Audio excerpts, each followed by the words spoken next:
আমাদের প্রিয় নেতা জনাব ইলিয়াস সাহেবকে এই হাসিনার গভর্নমেন্ট যে গুম করে রেখেছিল, তখন উনি জীবিত অবস্থায় আয়নাঘরের মধ্যে বন্দী আছেন। আমরা এই জন্য আল্লাহর কাছে দোয়া করেছি এই জন্য যে ডক্টর মোহাম্মদ ইউনূসকে অসংখ্য ধন্যবাদ, অন্তর থেকে ওনাকে ধন্যবাদ জানাই। গত 53 বছরে বাংলাদেশে একটা চিত্র ছিল, কিন্তু গুম করা মানে এটা কখনো বন্ধ হয়নি, তবে আবার ইনশাআল্লাহ বন্ধ হতে যাচ্ছে। কারণ শেখ হাসিনার শাসনকালে 53 দিন নিখোঁজ ছিলেন ফটো সাংবাদিক শফিকুল ইসলাম কাজল। তাকে গুম করা হয়েছিল, রাখা হয়েছিল আয়নাঘরে। কখনো বিকট শব্দের মাধ্যমে, কখনো উলঙ্গ করে নির্যাতন চালানো হতো তার উপর। এমনকি নামাজরত অবস্থায়ও বেদম মারধরের শিকার হয়েছেন তিনি। দর্শক, এবার আয়নাঘর থেকে বেঁচে ফিরলেন সিলেটের বিএনপির সিনিয়র নেতা ইলিয়াস আলী। তিনি দেশে শীঘ্রই ফিরে আসবেন এবং তিনি খুব অসুস্থ আছেন। ভিডিও শেষের দিকে জানতে পারবেন তিনি কবে দেশে ফিরবেন এবং তার ফ্যামিলির বক্তব্য আপনাদেরকে শোনাবো। অন্যদিকে আয়নাঘর থেকে বের হয়ে অনেক চাঞ্চল্যকর তথ্য দিচ্ছেন নেতারা। তাদেরকে নাকি নামাজ পড়তে দিত না, উলঙ্গ করে রাখা হতো। দর্শক, আজকের এই ভিডিওটি খুবই গুরুত্বপূর্ণ হতে চলেছে, তাই ভিডিওটি না টেনে পুরো ভিডিওটি দেখতে থাকুন। আর চ্যানেলে নতুন হয়ে থাকলে সাবস্ক্রাইব করে রাখবেন পরবর্তী ভিডিওর জন্য। শফিকুল ইসলাম কাজল, তাকে গুম করা হয়েছিল, রাখা হয়েছিল আয়নাঘরে। কখনো বিকট শব্দের মাধ্যমে, কখনো উলঙ্গ করে নির্যাতন চালানো হতো তার উপর। এমনকি নামাজরত অবস্থায়ও বেদম মারধরের শিকার হয়েছেন তিনি। ভয়াবহ সেই নির্যাতনের রোমহর্ষক বর্ণনা দিলেন সাংবাদিক কাজল। এসআই রাজু রিপোর্ট দেখুন। আওয়ামী লীগ সরকারের আমলে আলোচিত বিষয় ছিল গুম। সরকারের সমালোচক কিংবা বিরোধী দলের অনেকেই গুমের শিকার হয়েছেন। ছাত্র জনতার অভ্যুত্থানে শেখ হাসিনা দেশ ছেড়ে যাওয়ার পরপরই সামনে আসে আয়নাঘরের কথা, যেখানে গুম করে বছরের পর বছর রাখা হতো বন্দীদের। মূলত প্রতিবাদীদের কণ্ঠরোধ করার জন্য শেখ হাসিনা সরকার এই গুমখানা তৈরি করেছিল। জানা গেছে সারা দেশে ডিজিএফআই এর 23টি গোপন আটক কেন্দ্র রয়েছে, যার বেশিরভাগই রয়েছে ঢাকাতে। আনন্দবাজারের প্রতিবেদনে বলা হয়েছে, শেখ হাসিনার শাসনকালে 2009 সাল থেকে 2021 সালের সেপ্টেম্বর পর্যন্ত আয়নাঘরে মোট 605 জনকে গোপনে বন্দী করে রাখা হয়েছিল। তেমনি গুমের শিকার একজন হলেন সাংবাদিক শফিকুল ইসলাম কাজল, যিনি শেখ হাসিনা সরকারের সময় 53 দিন নিখোঁজ ছিলেন।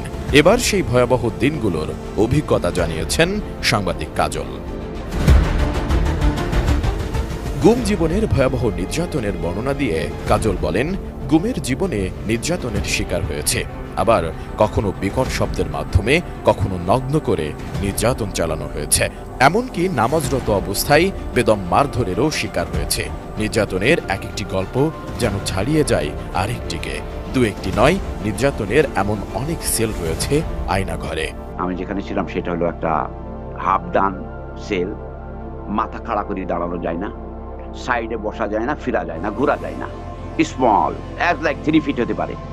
এবং আমি মাথা আর উঠাইতে পারছি না, তখন বসারও কোনো ব্যবস্থা নেই। পিছনে হ্যান্ডকাপ, প্রথম অভিজ্ঞতা জীবনে পিছনে হ্যান্ডকাপ দিয়ে আমাকে এভাবে বেঁধে রেখেছে। মুখে জম টুপি, তখন আমার টুপিও খোলেনি। তো যথারীতি তারা আমাকে টুপি দিয়েই আমাকে এভাবে ফেলে রেখে দিল। 2-3 জন এসে আমাকে লাথি শুরু করলো। ঠিক আছে, আমি ধরেন চিৎকার তো করা নেই, আমার সুযোগ নেই, তখন চিৎকার করছি, কিন্তু আমার তো চিৎকার করতে ভয় লাগতেছে। আমি জ্ঞান হারাই গেলাম ওখানে। শফিকুল ইসলাম কাজল আরো বলেন, আমাকে যেখানে রাখা হয়েছিল সেখানে মাথা উঁচু করে রাখা যেত না, কোনো দিকে ঘুরে দাঁড়ানো যেত না। আমাকে উলঙ্গ করে রাখা হয়েছে। রুমে সাউন্ড টর্চার করা হয়েছে। ভয়ঙ্কর শব্দ হতো, যেন কানের পর্দা ফেটে যায়। হঠাৎ একদিন শুনি রোজার মাস চলছে, পরে ওযু ছাড়াই নামাজ পড়ি। এ সময় হাত কড়া পরানো ছিল, চোখ বাঁধা ছিল, ফলে সেজদা দিতে গিয়ে পড়ে যাই। তখন শব্দ হয়, এরপর কয়েকজন এসে আমাকে মারল। রোজার মাসের এরকম নামাজ পড়ি।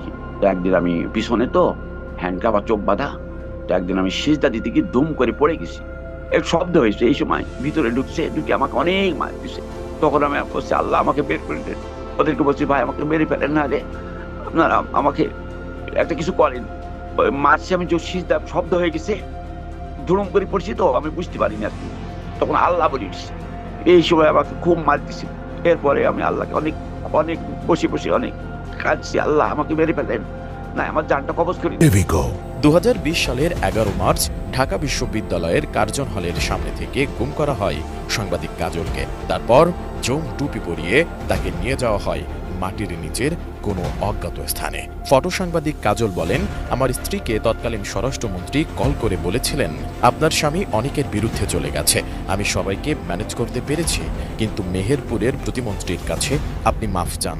স্বরাষ্ট্রমন্ত্রী সরাসরি আমার ওয়াইফকে বলেছেন যে সে তো অনেক মানুষের বিরুদ্ধে লেগেছিল, অনেক মানুষ তার বিরুদ্ধে, আমি সবাইকে ম্যানেজ করতে পেরেছি, কিন্তু আপনি সরাসরি আপনার মেহেরপুরের প্রতিমন্ত্রীর কাছে মাপ চান। প্রতিমন্ত্রীকে শেখ হাসিনা সরাসরি ফোন কানেক্টেড মানুষ। বণিক বার্তা ও দৈনিক খবরের কাগজে ফটো সাংবাদিক হিসেবে কাজ করতেন কাজল। সম্পাদনা করতেন পক্ষকাল নামে একটি ম্যাগাজিন। তবে বিগত সরকারের নানা অনিয়ম নিয়ে নিয়মিত লিখতেন সামাজিক মাধ্যমে। বিশেষ করে পাপিয়া কেলেঙ্কারিতে জড়িত কয়েকজন মন্ত্রী এমপির তথ্য ও ছবি প্রকাশ করে তৎকালীন সরকারের রোষানলে পড়েন তিনি। কাজল বলেন, যৌন কেলেঙ্কারি একটি তালিকা আমি প্রকাশ করি। তালিকায় নাম ছিল 34 জনের মতো। একজন তার হোটেলে তাদের ব্যবসা বাণিজ্য উদ্ধারের জন্য অনেককেই আশ্রয় দেয় সেখানে। ধীরে ধীরে এর গভীরে গিয়ে দেখি সেখানে বিভিন্ন মন্ত্রী এমপিরাও যাতায়াত করেন। যেহেতু পাপিয়ার সাথে আমার পরিচয় ছিল না, কিন্তু পাপিয়ার আমি অসংখ্য ছবি যে কোনো ভাবে তুলতাম আগে। পাপিয়া মূলত এসছিল হলো নাজমা, তারপরে অপু কিলেটাকে পিক করে নাই। ওদের ভিতরে এই সম্পর্কটার ভিতর দিয়ে তারা নানান ধরনের মানুষকে ব্ল্যাকমেলিং শুরু করে। তারা এটা সম্পর্ক গড়ে দিয়ে তার হোটেলে আশ্রয় দেয়, এটা ব্যবসা বাণিজ্য উদ্ধারের জন্য, বড় বড় কন্ট্যাক্টের জন্য। ধীরে ধীরে সেখানে আমি আরো গভীরে গিয়ে দেখি যেখানে বড় বড় মন্ত্রী এমপিরা এখানে যাতায়াত করে এবং এখানে তারা সেক্স বাণিজ্যের মধ্যে জড়াই গেছে। এদিকে বিভীষিকাময় 53 দিন পর সাংবাদিক কাজলকে 2020 সালের 3 মে রাতে ফেলে রাখা হয়েছিল যশোরের বেনাপোলের একটি খালে। তারপর আওয়ামী লীগের এমপি।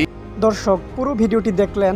আসলে বিএনপি থেকে শুরু করে সাংবাদিক, সেনাবাহিনী, বিডিআর যারাই সরকারের বিরুদ্ধে কথা বলেছে, যারা অন্যায়ের বিরুদ্ধে প্রতিবাদ করেছে, তাদেরকে কিন্তু এই সরকার আয়নাঘরে আটক করে এতদিন গুম করে রেখেছিল এবং তাদেরকে বিভিন্নভাবে অত্যাচার, নির্যাতন করেছিল।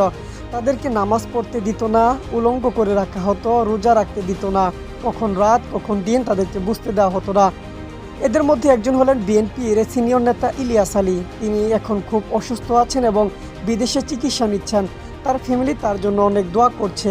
শীঘ্রই তিনি দেশে ফিরে আসবেন। দর্শক, আজকের এই ভিডিও সম্বন্ধে আপনার গুরুত্বপূর্ণ মন্তব্যটি কমেন্ট বক্সে জানিয়ে দিবেন। আর এরকম ভিডিও পেতে আমাদের চ্যানেলটি সাবস্ক্রাইব করে রাখবেন পরবর্তী আপডেট পাওয়ার জন্য।